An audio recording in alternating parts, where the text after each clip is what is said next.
नमस्कार दोस्तों, मेरा नाम है विमल सिंह बालाजी। स्टडी अड्डा में आपका स्वागत है। लेखपाल के लिए जैसे कि हम आपको प्रैक्टिस सेट करा रहे हैं, जो कि प्रश्न आपके यूपी टेट सुपर टेट के लिए भी इंपॉर्टेंट है। तो इससे पहले हम सेट नंबर 3 देख रहे थे, जिसमें सबसे लास्ट के हमने सामान्य ज्ञान के प्रश्न देखे थे। साइड में बटन में पिछला वाला वीडियो आपको मिल जाएगा सामान्य ज्ञान और समसामयिक घटनाओं पर। आज हम देखेंगे सेट नंबर 4 हिंदी के जो है वो 25 प्रश्न। चलिए शुरू करते हैं प्रश्न नंबर 1 से। सबसे पहला प्रश्न, मूर्ख धनवान किस लोकोक्ति को चरितार्थ करता है? आंख का अंधा नाम नयन सुख, या फिर आंख का अंधा गाठ का पूरा, या आगे नाथ न पीछे पगहा, या नाच न जाने आंगन टेढ़ा। तो मूर्ख और धनवान इस तरीके से पूछा गया है।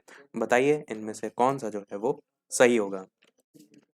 आंसर की बात करते हैं तो आपका ऑप्शन यहाँ पर बी वाला सही हो जाएगा कि आंख का अंधा और गांठ का पूरा। इसका अर्थ होता है मूर्ख धनवान, या कह सकते हैं ऐसा मूर्ख व्यक्ति जो धनवान भी हो, उसके लिए इस मुहावरे का यूज किया जाता है। दूसरा प्रश्न आपका है कि सबका अपनी अपनी मर्जी से काम करना किस लोकोक्ति का अर्थ है? अपनी डफली अपना राग, आप डूबे तो जग डूबा, खग जाने खग की ही भाषा, या अकल बड़ी या भैंस। तो सबका अपनी अपनी मर्जी से काम करना, आपको बताना है कौन सा सही होगा। तो नाम अगर पढ़ेंगे तो लोकोक्ति को पढ़ने मात्र से ही आपको समझ में आ रहा है कि अपने मतलब से मतलब कि अपनी डफली अपना राग। तो ए वाला ऑप्शन है आपका जो है वो सही होगा। तीसरा है आपका, इनमें से कौन सुमेलित नहीं है? सूची, पवित्र, सर सरोवर, सवर्ण सोना, सर्ग अध्याय। नहीं सुमेलित है, ये आपको यहाँ पर जो है वो छांटना है।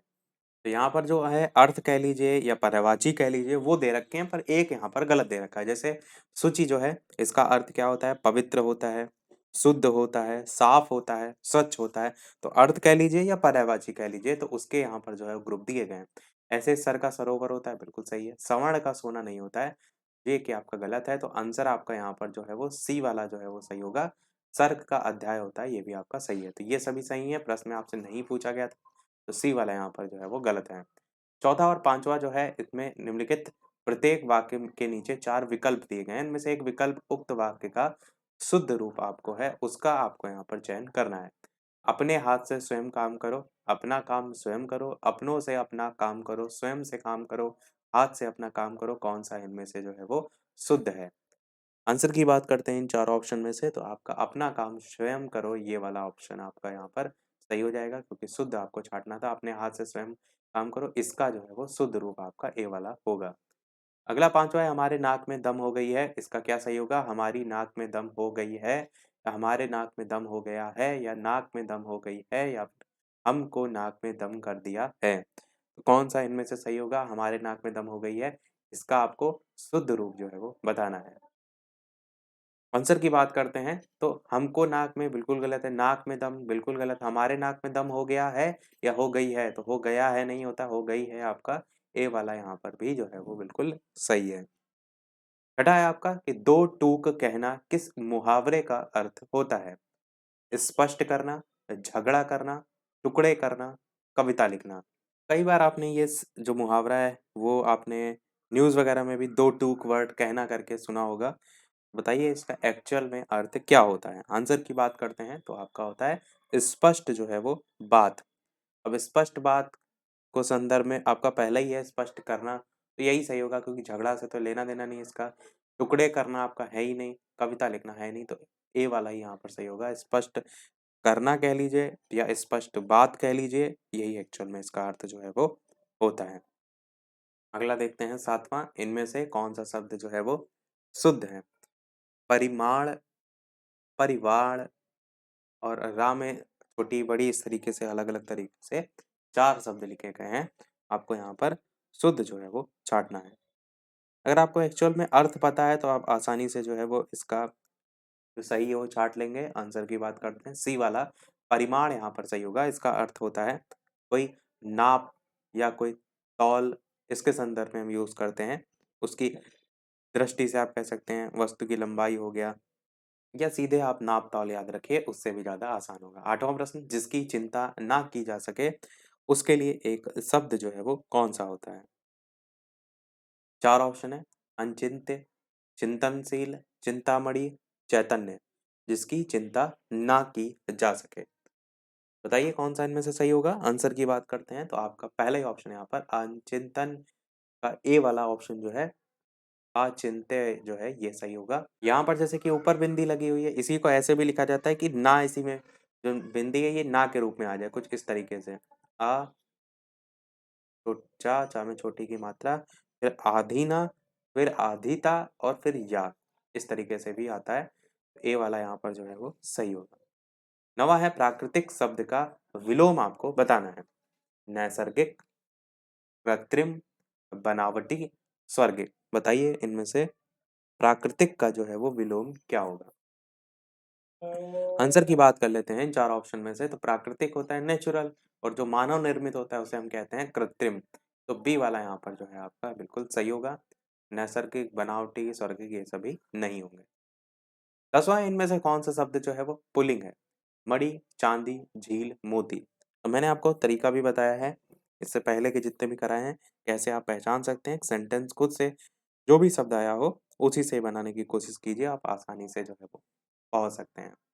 तो इन चारों में से आंसर की बात करते हैं। जितने भी आपके रत्नों के नाम होते हैं ना, जैसे नीलम हो गया, पुखराज हो गया, मूंगा हो गया, माणिक्य हो गया, पन्ना हो गया, मोती हो गया, हीरा हो गया, ये सब आपके हमेशा पुल्लिंग होते हैं। तो मोती यहाँ पर दे भी रखा है, आपका डी वाला ऑप्शन यहाँ पर पुल्लिंग जो है वो सही होगा। 11 प्रश्न आपका है, घनश्याम में कौन सा जो है वो समास है। कर्मधारय, द्वंद्व, अव्ययीभाव, तत्पुरुष। बताइए कौन सा इनमें से सही होगा। घनश्याम में समास। आंसर की बात करते हैं तो आपका घन के समान श्यामा, या कह सकते हैं काल श्यामा, या श्याम कह सकते हैं, घन के समान श्याम या घन के समान काला, इस तरीके से आप इसका समास वगैरह करेंगे। और समास कौन सा है तो आपका कर्मधारय समास होगा। ए वाला यहाँ पर जो है वो सही होगा।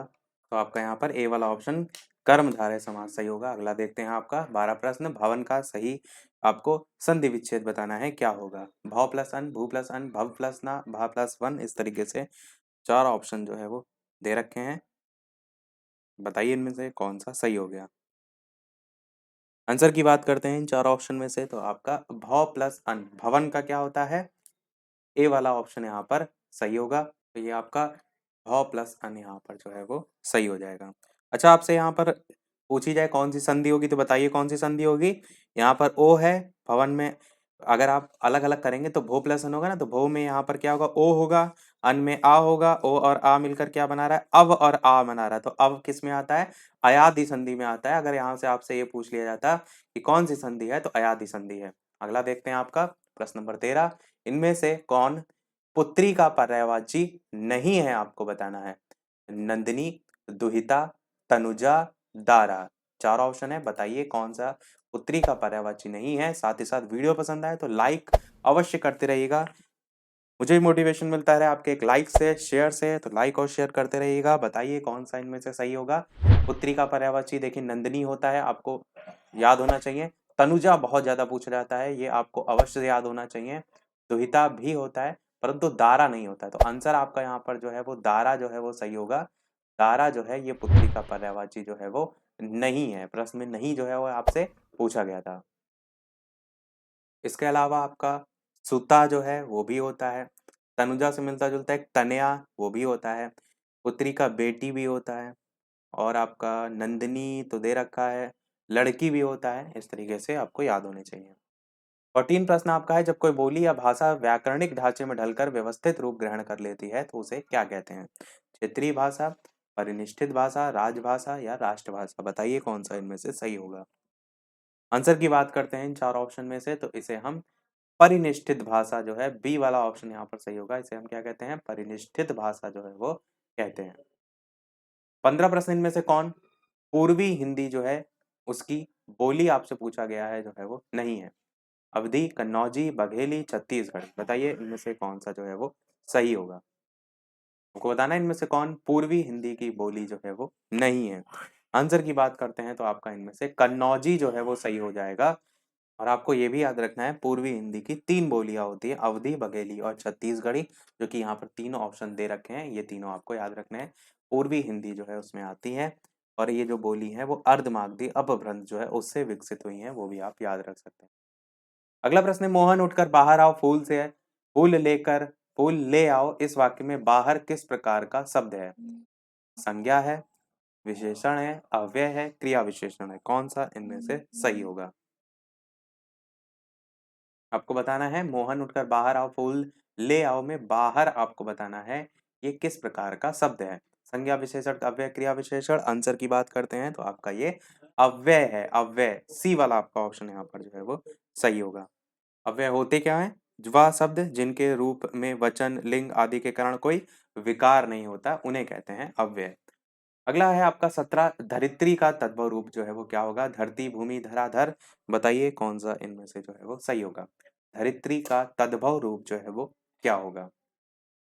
आंसर की बात करते हैं तो धरती का होता है आपका ए वाला ऑप्शन यहाँ पर जो है वो सही होगा। धरित्री का तद्भव रूप यानी कि हिंदी का आप रूप जो है वो इसे कह सकते हैं।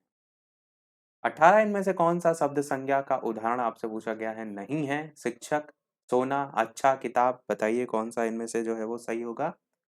आपको बताना है इनमें से कौन सा शब्द जो है वो संज्ञा का उदाहरण जो है वो नहीं है।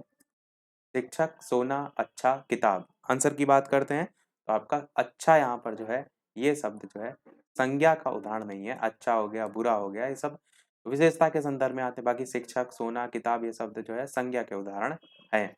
तो सी वाला यहाँ पर जो है आपका बिल्कुल सही होगा।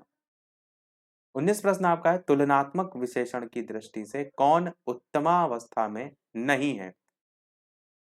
सुंदरतम, उच्चतम, कोमलतम, शीतलतम। तो बताइए कौन सा इनमें से जो है वो सही होगा? आपको बताना यह है कि तुलनात्मक विशेषण की दृष्टि से कौन सा उत्तमावस्था में जो है वो नहीं है। विशेषण जो होते हैं ना उनकी तीन अवस्थाएं होती हैं। एक होती है आपकी मूलावस्था, इसमें विशेषण का सामान्य प्रयोग होता है, किसी के साथ तुलना नहीं की जाती है। जैसे हम कहें कि सीता एक सुंदर कन्या है, राम एक वीर बालक है, इस तरीके से। दूसरा आपका होता है उत्तरावस्था, जो कि यहाँ नहीं, ये उत्तमा है, मैं कह रहा हूँ उत्तरा।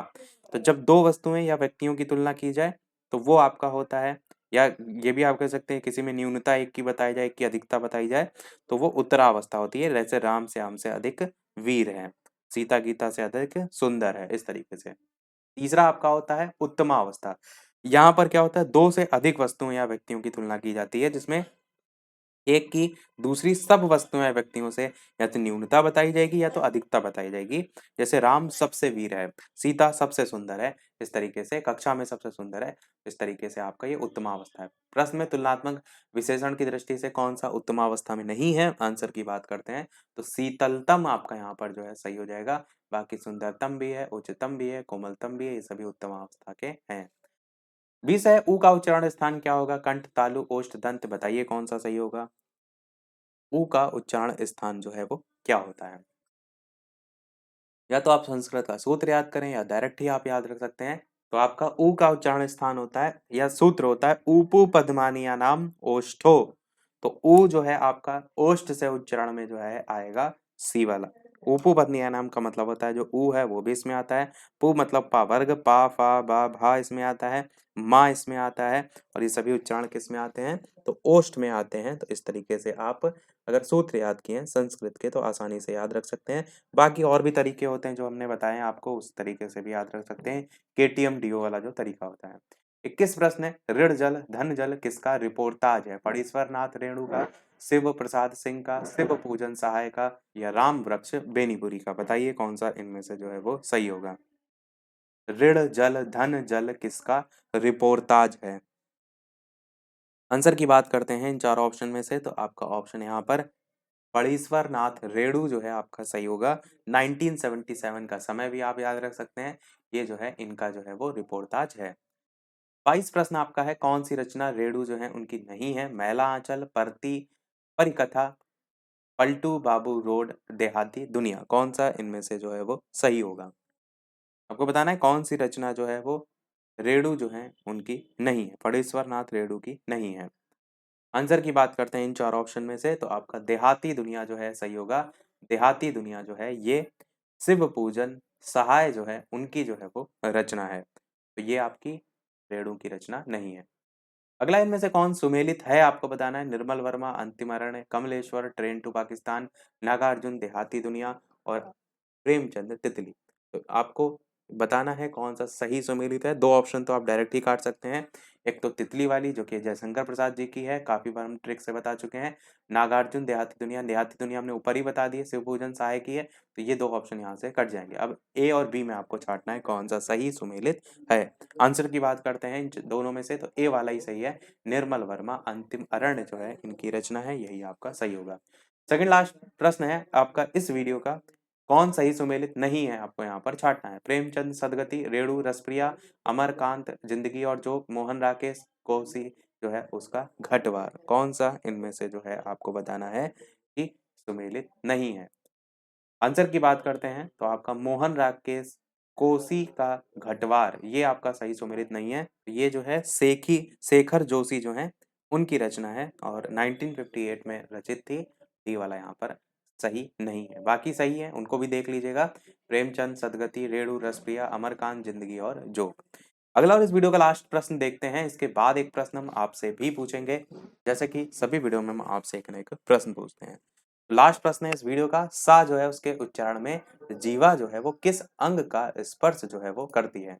इसके अलावा चैनल पर नए हो तो सब्सक्राइब करके अवश्य जुड़ जाइएगा, ताकि आगे आने वाला कोई वीडियो आपसे मिस ना हो। चैनल पर नए हो तो टेलीग्राम चैनल से ना जुड़े हो, लिंक आपको डिस्क्रिप्शन में मिल जाएगी। बालाजी स्टडी अड्डा सर्च करके भी टेलीग्राम चैनल से जुड़ सकते हैं। और वीडियो अभी तक आपने लाइक ना किया हो तो लाइक और शेयर जरूर करते रहिएगा। आंसर की बात करते हैं इन चारों ऑप्शन में से, तो आपका ऑप्शन यहाँ पर मूर्धा जो है वो सही होगा। सा के उच्चारण में जीवा किस अंग को स्पर्श करती है, तो मूर्धा आपका यहाँ पर सही होगा। ये वाला मूर्धा नहीं होगा क्योंकि वो तो वो वाला श होता है। मूर्धा नहीं होगा आपका, क्योंकि जो ये वाला मूर्धा में जो सा आता है वो आपका षटकोण वाला आता है। यहाँ तो ये वाला श लिखा हुआ है। ये वाला सा आता है तालु में। ईचू ऐसा नाम तालु होता है ना, हाँ, तो तालु से आपका आएगा। आपका जीवा किस अंग का स्पर्श करती है, तो तालु का करती है। मूर्धा में किसका करती है, तो इसका सूत्र होता है ऋतु रसाणाम मूर्धा। तो ये जो है आपका जो श होता है ये मूर्धा में आता है, और उसमें आपका टा ठा डा वो सब आते हैं। तो आंसर आपका तालु होगा, मूर्धा जो है वो नहीं होगा। तो सभी प्रश्न हुए हमारे समाप्त। अब एक प्रश्न आपके लिए भी, जैसे कि सभी वीडियो में हम आपसे एक न एक प्रश्न पूछते हैं। इस वीडियो का आपके लिए प्रश्न है जिसका आंसर वीडियो के मेन कमेंट में टाइप करके आपको बताना है, सॉल्व करना है। मैथ का प्रश्न है, इसके बाद हम मैथ के प्रश्न देखेंगे।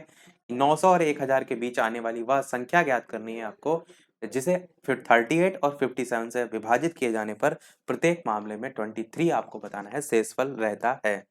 ए option 935, B option 962, C option 912 और डी ऑप्शन 926। इन चारों में से कौन सा सही होगा, अपना आंसर वीडियो के मेन कमेंट में टाइप करके बताइएगा। लाइव टाइमिंग दो है, दोपहर के 3 बजे और शाम के 8 बजे, तो लाइव आकर भी वीडियो आप देख सकते हैं, प्रश्नों की प्रैक्टिस कर सकते हैं। तो आज वीडियो में इतना ही रखते हैं, मिलते हैं अगले वीडियो में कुछ नए प्रश्नों के साथ, नए टॉपिक के साथ। तब तक के लिए नमस्कार, जय हिंद।